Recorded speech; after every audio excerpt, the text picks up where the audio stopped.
You can see now when I double click on it, my PDF comes up. This is all set up in the cloud.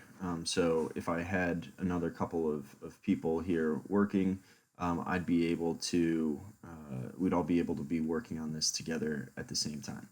Now, if throughout the process I need to add more people to the team, I simply go up here, click on the little envelope, and I can continue to add and send new invitations to new team members. I can limit attendee access, give them different restrictions, see who can add documents, who can only review documents to that area. I can also click on the name here, go to settings, and under attendees, permissions, I can give everybody full control, which means that they can save, print, markup, send alerts, and add more documents to this. So that's a quick overview. I'm going to actually go back. I'm going to go back here to all of my projects.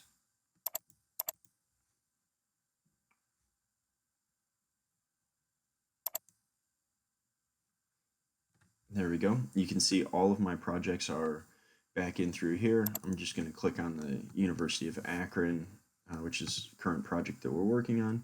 You can see at this point all of the team members that I have as part of this Bluebeam session, all of the different documentation that we have. So we've got our civil set, we've got our architectural set, we've got lab drawings, MEP structural, and we actually have a to-do list so that we can kind of keep our team up to date on what everybody is doing.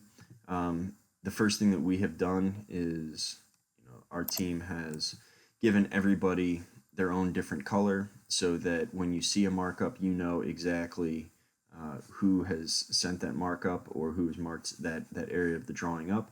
And again, the purpose of that is just really quick recognition. If I have a question on this, all I have to do is know that John is green, that's a green, and I can send him an email or give him a call if I have any questions about that. Other than that, it's just like a typical set that you would have printed out. When I get to something that I've done, use the highlighter tool, highlight it, and then we know it's done. Can delete that.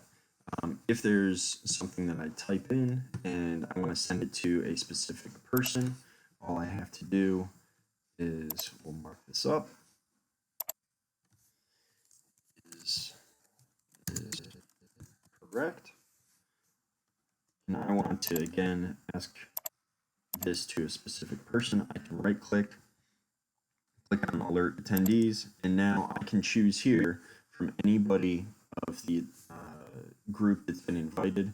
So I can send this off to John, and now he will get a little notification that pops up just like this, and it brings you directly to that question.